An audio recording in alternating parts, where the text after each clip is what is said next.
नमस्कार सभी प्यारे विद्यार्थियों को मैं कपिल चार स्वागत करता हूं आप सभी का आपके अपने परिवार टॉप तक पर, जहां हम सभी लोग आपको टॉप तक पढ़ाएंगे और टॉप तक पहुंचाएंगे। भाई वीडियो की इस श्रृंखला में आप लोगों के लिए क्रांतिकारी आंदोलन जो आपके एग्जाम की दृष्टि से बहुत ज्यादा महत्वपूर्ण होने वाला है, उससे संबंधित प्रश्न मैं आपके लेकर आया हूं जो आपके प्रीवियस ईयर के एग्जाम में पूछे जा चुके हैं या आने वाले एग्जाम्स में आपसे पूछे आ सकते हैं। तो जल्दी से आप देखिए क्वेश्चन को हम लोग देखते हैं। पहले क्वेश्चन की अगर हम बात करें तो पहला क्वेश्चन आपसे कह रहा है कि निम्नलिखित में से किस मामले में बीडी सावरकर को 1911 में अंडमान और निकोबार द्वीप समूह की कुविख्यात सेलुलर जेल में, ठीक है, किस जेल में भेजा गया था? तो याद रखिएगा सेलुलर जेल में भेजा गया था और आजीवन कारावास पर भेजा गया था वीडी सावरकर को। तो आपसे ये पूछा जा रहा है कि वो कौन सा मामला था जिस मामले में ये सब चीजें हुई थी। तो आपको यहां पर याद रखना है कि अगर हम बात करें तो आपको नासिक षड्यंत्र केस याद रखना है। क्या याद रखना है? नासिक षड्यंत्र केस आपको याद रखना है। नासिक षड्यंत्र केस में वीडी सावरकर को 1911 में अंडमान निकोबार की सेलुलर जेल में आजीवन कारावास पर भेजा गया था। अगला क्वेश्चन यहां पर देखिएगा, गदर आंदोलन के शुरू होने का सबसे महत्वपूर्ण कारण क्या था, है ना? किन कारणों की वजह से गदर आंदोलन 1913 में प्रारंभ हुआ था? तो आपको याद रखना है प्रथम विश्व युद्ध का प्रारंभ, है ना? आपको पता है प्रथम विश्व युद्ध का प्रारंभ जो है वो आपके एक प्रमुख घटना थी जिसकी वजह से गदर आंदोलन ने गति पकड़ी थी, क्योंकि वहां पर लोगों का या फिर क्रांतिकारियों का मानना ऐसा था कि अगर वो वहां पर उस समय पर आंदोलन को लगातार तेजी के साथ आगे बढ़ाएंगे तो अंग्रेज जो हैं, इंग्लैंड वासी जो हैं, वो लोग कहीं ना कहीं उनके ऊपर दबाव बनेगा और उस दबाव का असर जो है वो राष्ट्रीय आंदोलन पर साफ तौर पर प्रकट होगा। अगले क्वेश्चन की यहां पर बात करते हैं। तीसरा क्वेश्चन, इंग्लैंड में फ्री इंडिया सोसाइटी की स्थापना किसके द्वारा की गई थी? फ्री इंडिया सोसाइटी की स्थापना किसके द्वारा की गई थी ये आपसे पूछा जा रहा है। तो आपको याद रखना है कि फ्री इंडिया सोसाइटी जो थी, है ना, फ्री इंडिया सोसाइटी, इसका गठन कब किया गया था? तो आपको याद रखना है कि यह आपके भीकाजी कामा के द्वारा, फ्री इंडिया सोसाइटी को कब स्थापित किया गया था? तो मैडम भीकाजी कामा के द्वारा और फ्री इंडिया सोसाइटी को स्थापित किया गया था। लेकिन साथ में एक चीज जोड़कर याद रखिएगा कि फ्री इंडिया सोसाइटी जो है इसे मुख्य रूप से इसका स्थापना करने का जो कार्य किया था वो वीडी सावरकर के द्वारा किया गया था। किसके द्वारा किया गया था? वीडी सावरकर के द्वारा इसका गठन करने का प्रयास किया गया था, इसका गठन किया गया था। लेकिन ऑप्शन में यहां पर आपको वीडी सावरकर नहीं दे रखे हैं, इसी वजह से आपको याद रखना है आगे चल के मैडम भीकाजी कामा जो है वो फ्री इंडिया सोसाइटी की एक काफी एक्टिव कार्यकर्ता के रूप में उभरी थी। तो इस वजह से यहां पर आंसर जो लगेगा वो आपका क्या लग जाएगा? भीकाजी कामा आंसर लग जाएगा। अगला क्वेश्चन आपके सामने है, खुदीराम बोस इनमें से किससे संबंधित थे, है ना? खुदीराम बोस की अगर हम बात करें तो खुदीराम बोस और प्रफुल्ल चाकी दो लोगों के नाम आपने सुने होंगे, है ना? इन्होंने क्या किया था? तो मुजफ्फरपुर बिहार की अगर हम बात करते हैं, ठीक है, मुजफ्फरपुर बिहार के न्यायाधीश थे उस समय पर और उनका नाम था किंग्सफोर्ड, ठीक है। मुजफ्फरपुर बिहार के न्यायाधीश थे आपके किंग्सफोर्ड और इन किंग्सफोर्ड के भैया बम धमाका, ठीक है, इनके ऊपर बम फेंकने वाले दो लोग थे और इन दो लोगों में आपको याद रखना है एक व्यक्ति थे जिनका नाम था प्रफुल्ल चाकी और दूसरे व्यक्ति जो थे उनका नाम था आपका खुदीराम बोस, ठीक है। इन दोनों को गिरफ्तार कर लिया गया था और आपको याद रखना है कि प्रफुल्ल चाकी जो है, प्रफुल्ल चाकी के द्वारा इस मामले में आत्महत्या कर ली गई थी, है ना, आत्महत्या अपना ली गई थी और खुदीराम बोस जो थे उन्हें इसके लिए मृत्यु दंड की सजा दी गई थी, ठीक है, इन्हें मृत्यु दंड की सजा यहां पर दी गई थी। ये चीज आपको याद रखना है। अगले क्वेश्चन की अगर हम बात करें तो ये आपसे कह रहा है गदर पार्टी को सबसे पहले किस नाम से जाना जाता था?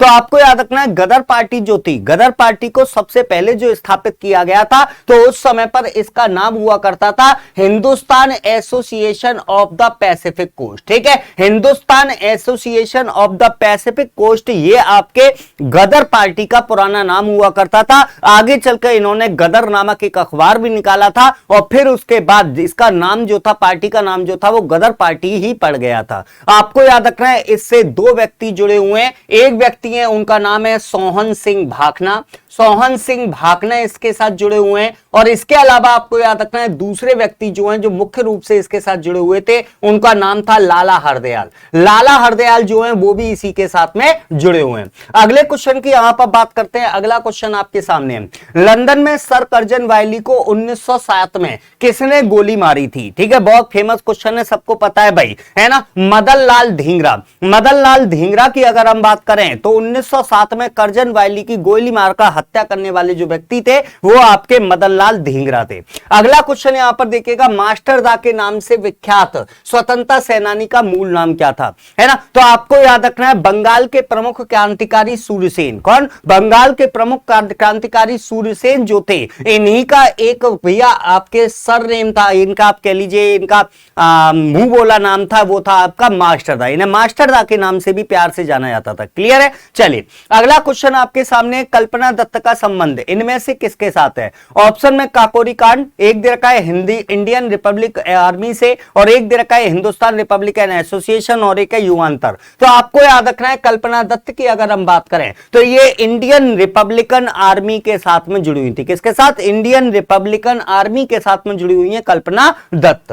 अगला क्वेश्चन आपके सामने है, इनमें से ठीक है किसने काकोरी कांड में मुकदमे का सामना नहीं किया? तो काकोरी कांड की अगर हम बात करें तो देखिएगा इन सभी नामों में आपको पता है चंद्रशेखर आजाद। चंद्रशेखर आजाद वो थे भैया जिन्हें काकोरी कांड में मुकदमे का सामना नहीं करना पड़ा था। काकोरी कांड की अगर मैं बात करूं तो काकोरी कांड में आपको पता है कि ट्रेन डकैती हुई थी, है ना। ट्रेन डकैती हुई थी और डकैती का स्थान जो था वो स्थान था आपको काकोरी। काकोरी नामक स्थान पर ट्रेन डकैती की गई थी। और आपको याद रखना है ये घटना कब घटित हुई थी? तो ये 9 अगस्त 1925 को यह घटना घटित हुई थी। इस मामले में आपको पता है कई सारे क्रांतिकारियों को गिरफ्तार कर लिया गया था, अशफाक उल्ला खान, राजेंद्र लाहिड़ी और रोशन सिंह। ठीक है, इनके अलावा एक व्यक्ति आपको और याद रखने हैं और वो व्यक्ति हैं आपके राम प्रसाद बिस्मिल। ठीक है, राम प्रसाद बिस्मिल, इसके अलावा आपके अशफाक उल्ला खान, ठीक है, और इसके अलावा राजेंद्र लाहिड़ी और आपके रोशन सिंह, इन चारों को इस मामले में आपके मृत्यु दंड की सजा सुनाई गई थी, फांसी की सजा सुनाई गई थी। कई बार क्वेश्चन ऐसे भी पूछ लेता है कि काकोरी कांड में किन किन लोगों को फांसी की सजा हुई थी। अगला क्वेश्चन यहां पर देखिएगा, लंदन में इंडियन होम रूल सोसाइटी को प्रारंभ किसके द्वारा किया गया? तो इंडियन होम रूल सोसाइटी की अगर हम बात करें तो लंदन में श्यामजी कृष्ण वर्मा जो थे उनके द्वारा इंडियन होम रूल सोसाइटी की स्थापना की गई थी। इंडियन स्ट्रगल, इस पुस्तक के लेखक का नाम बताना है। इंडियन स्ट्रगल की अगर हम बात करें तो भैया इस पुस्तक को लिखने का काम जो किया था वो सुभाष चंद्र बोस के द्वारा किया गया था। ऑप्शन में यहां पर सुभाष चंद्र बोस मौजूद नहीं है, इसीलिए आंसर लगेगा इनमें से कोई नहीं। इंडियन स्ट्रगल पुस्तक जो है इसको किसके द्वारा लिखा गया? तो ये अलग से आप लोग याद करिएगा, इसको लिखने का काम करने वाले जो है उनका नाम है सुभाष चंद्र बोस। ठीक है, ये चीज आपको याद रखना है। अगले क्वेश्चन की यहां पर बात कर लेते हैं। इंडियन सोशोलॉजिस्ट की शुरुआत हुई थी। ठीक है, इंडियन सोशोलॉजिस्ट की शुरुआत करने वाले व्यक्ति कौन थे? तो आपको याद रखना है एस कृष्ण वर्मा। ठीक है, एस कृष्ण वर्मा जो है वही आपके इंडियन सोशोलॉजिस्ट नामक पत्र को निकालने वाले थे। क्लियर है। चलिए अगला क्वेश्चन, 1907 में द्वितीय इंटरनेशनल की स्टुटगार्ट कांग्रेस में स्वतंत्र भारत का झंडा किसके द्वारा फहराया गया था? तो आपको याद रखना है मैडम भीकाजी कामा, है ना। मैडम भीकाजी कामा जो है भाई, इन्हें आप स्वतंत्रता सेनानियों की मां के नाम से भी जानते हैं। इंपॉर्टेंट क्वेश्चन है, याद रखेगा। इनको स्वतंत्रता सेनानियों की मां के नाम से भी जाना जाता है, मैडम भीकाजी कामा। ठीक है, सेनानियों की मां या जननी के नाम से भी जाना जाता है भाई। ठीक है, आपको यहां पर याद रखना है कि इनके द्वारा जर्मनी के स्टुटगार्ट में इनके द्वारा यहां पर झंडा फहराने का काम किया गया था। यह चीज आपको याद रखनी है 1907 में। अगला क्वेश्चन आपके सामने, आजाद हिंद फौज का संगठन कहां पर हुआ था?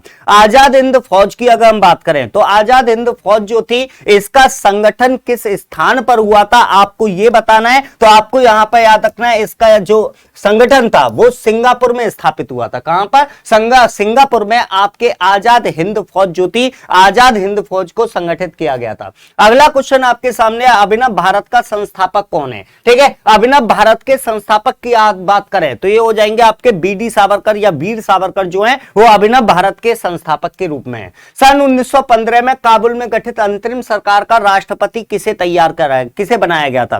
तो आपको याद रखना है राजा महेंद्र प्रताप। राजा महेंद्र प्रताप जो थे वो 1915 में काबुल के अंदर जो अंतरिम सरकार गठित की गई थी उसके राष्ट्रपति के रूप में इनको नियुक्त किया गया था। अगला क्वेश्चन, तुम मुझे खून दो मैं तुम्हें आजादी दूंगा, बहुत फेमस नारा है, पता ही है आपको, सुभाष चंद्र बोस जी का है। ठीक है, इसके अलावा यहां पर देखिएगा किसने इंडियन नेशनल आर्मी का गठन किया था? इंडियन नेशनल आर्मी का गठन करने वाले व्यक्ति कौन थे? तो आपको याद रखना है रास बिहारी बोस। ठीक है, रास बिहारी बोस जो है वो आपके इंडियन नेशनल आर्मी को गठित करने जानने वाले व्यक्ति हैं। इसके अलावा सुभाष चंद्र बोस ने आजाद हिंद फौज की कमान कब संभाली थी? तो आपको याद रखना है भाई, आजाद हिंद फौज की स्थापना जो हुई थी वो 1942 में ही हो गई थी, लेकिन सुभाष चंद्र बोस के हाथों में इसकी कमान कब पहुंची थी? तो आपको याद रखना है 1943 में। कब? 1943 में इसकी कमान जो थी वो सुभाष चंद्र बोस के द्वारा संभाली गई थी।